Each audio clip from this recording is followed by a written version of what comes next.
18th Sunday in Ordinary Time. A reading from the book of Ecclesiastes. Vanity of vanities, says Koheleth. Vanity of vanities. All things are vanity.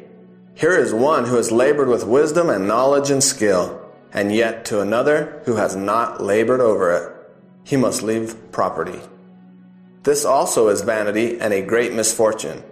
For what profit comes to man from all the toil and anxiety of heart with which he has labored under the sun? All his days sorrow and grief are his occupation. Even at night his mind is not at rest. This also is vanity. The word of the Lord.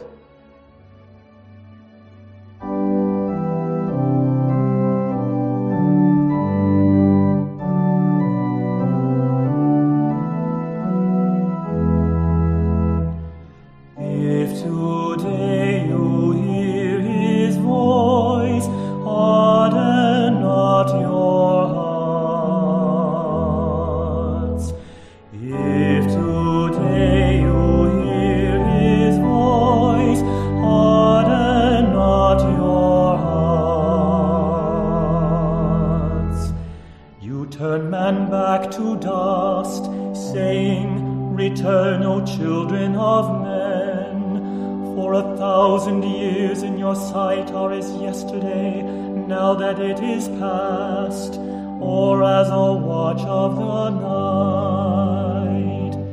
If today you hear his voice, harden not your hearts. You make an end of them in their sleep. The next morning they are like the changing grass, which at dawn springs up on you, but by evening wilts and fades. If today you hear his voice, harden not your hearts. Teach us to number our days aright, that we may gain wisdom of heart. Return, O Lord, how long? Have pity on your servants.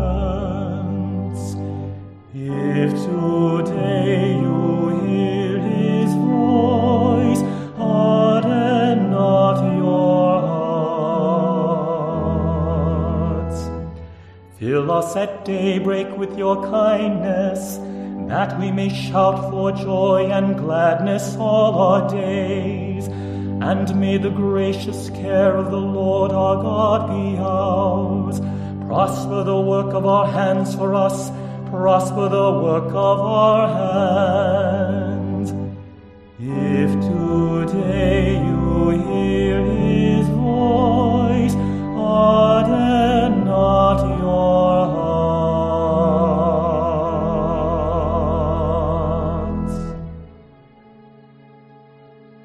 A reading from the letter of St. Paul to the Colossians. Brothers and sisters, if you were raised with Christ, seek what is above, where Christ is seated at the right hand of God. Think of what is above, not of what is on earth. For you have died, and your life is hidden with Christ in God. When Christ your life appears, then you too will appear with him in glory. Put to death, then, the parts of you that are earthly: immorality, impurity, passion, evil desire, and the greed that is idolatry. Stop lying to one another, since you have taken off the old self with its practices, and have put on the new self, which is being renewed for knowledge in the image of its Creator.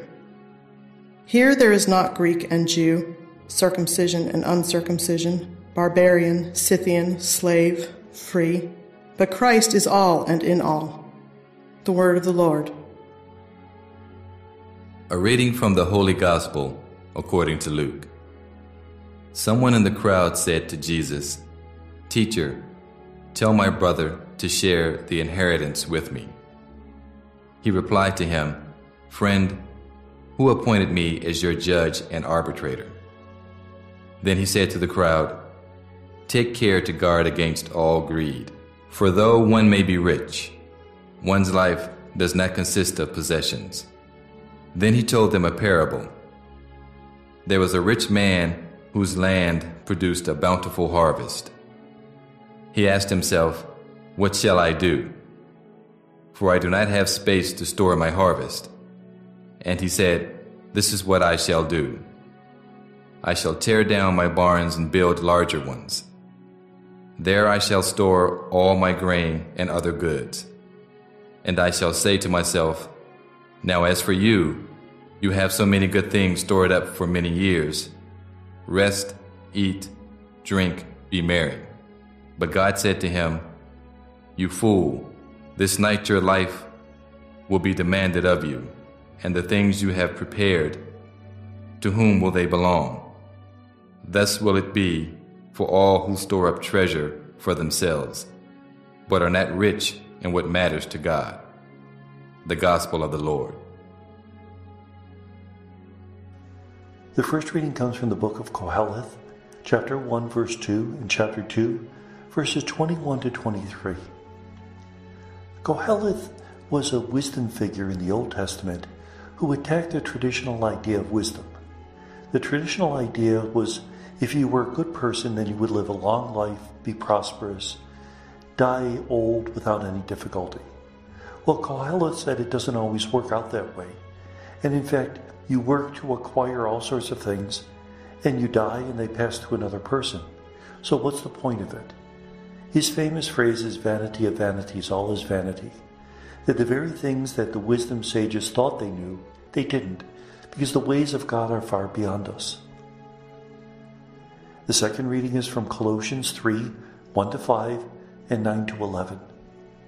It speaks about the fact that we have been raised with Christ, so we shouldn't live anymore for those things that are earthly, those things that drag us down. Rather, we should be renewed.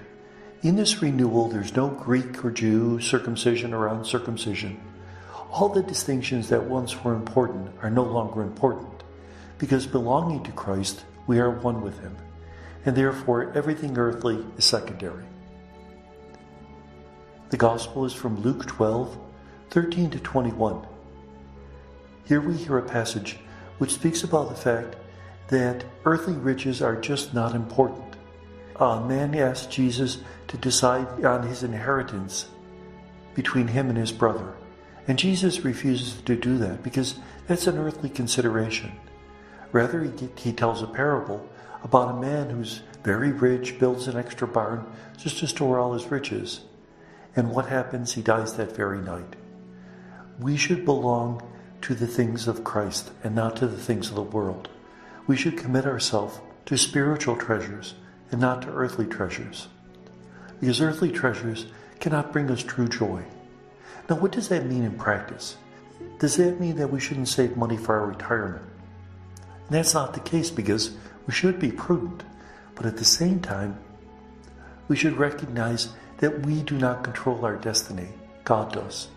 And therefore, we shouldn't try to build up our treasures so much that we live for what we possess, and that our possessions come to possess us. And may God bless us.